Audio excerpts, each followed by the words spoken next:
بسم اللہ الرحمن الرحیم نحمدہ ونصلی علی رسولہ الکریم اما بعد۔ یتیم پوتے کی وراثت کا مسئلہ ایک اہم مسئلہ جس میں عام طور سے بعض لوگوں کو یہ غلط فہمی ہوتی ہے کہ اسلام میں اس تعلق سے انصاف نہیں کیا گیا ہے۔ دراصل یہ غلط فہمی اسلام کے قانون وراثت سے ناواقفیت کی بنیاد پر پیدا ہوتی ہے۔ شریعت اسلامیہ میں میت کا جو ترکہ، جو اس کی زمین جائیداد مال و دولت تقسیم ہوتا ہے اس کے ورثاء کے اندر، اس کا دار و مدار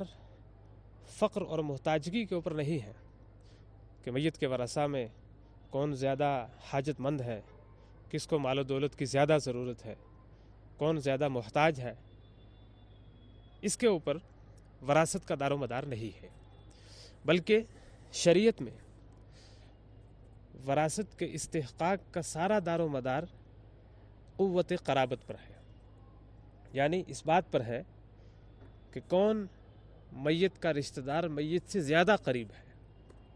میت کے بہت سارے رشتہ دار ہوتے ہیں، بعض رشتہ دار میت کے قریب ہوتے ہیں، بعض اقرب ہوتے ہیں، بعض دور کے رشتہ دار ہوتے ہیں۔ تو اسلام میں ضابطہ اور مدار وراثت کے استحقاق کے سلسلے میں یہ رکھا گیا ہے کہ جو میت سے جتنا زیادہ قریب ہے وہ وراثت کا مستحق ہوتا ہے، اور اقرب کی موجودگی میں قریب وراثت سے محروم ہو جاتا ہے، اور قریب والے رشتہ دار کی موجودگی میں دور کا رشتہ دار جو ہے اسے وراثت نہیں ملتی ہے۔ یہ اسلام کا نظام وراثت کا ایک اہم اور اصولی نقطہ نظر ہے، اور اسی کی وجہ سے دراصل اسلام کا نظام وراثت قائم ہے۔ اگر اس بات کو دار و مدار قرار دیا جاتا کہ کون محتاج زیادہ ہے وراثت کا، تو پھر یہ ایک ایسا پیمانہ ہوتا کہ جس کو خود متعین کرنا ہی مشکل ہو جاتا ہے۔ اس لیے شریعت نے اس کو نہیں رکھا ہے، بلکہ شریعت نے وراثت کے مستحق ہونے کا سارا دار و مدار جو رکھا ہے وہ اس بات پر رکھا ہے کہ میت کا رشتہ داروں میں قریب تر رشتہ دار کون ہے۔ مثال کے طور پر میت کے ورثاء میں،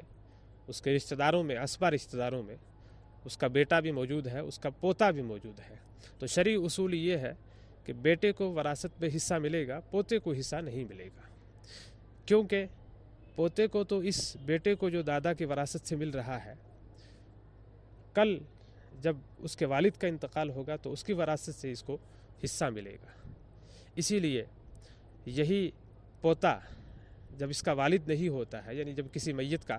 بیٹا نہیں ہوتا ہے، پوتا ہوتا ہے، تو بیٹے کے نہ ہونے کی موجودگی میں پوتا جو ہے وہ وراثت کا حقدار ہو جاتا ہے۔ تو یہ ایک اسلام کا ضابطہ ہے، اس کا قانون ہے، لیکن اس کے باوجود بھی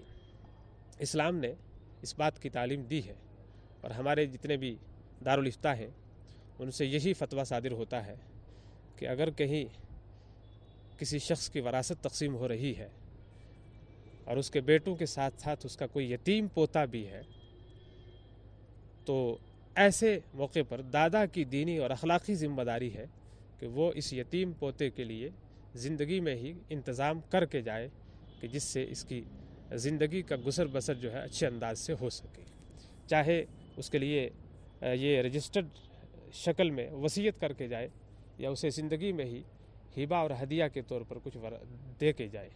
لیکن اس سلسلے میں بھی شریعت نے کھلی آزادی نہیں دی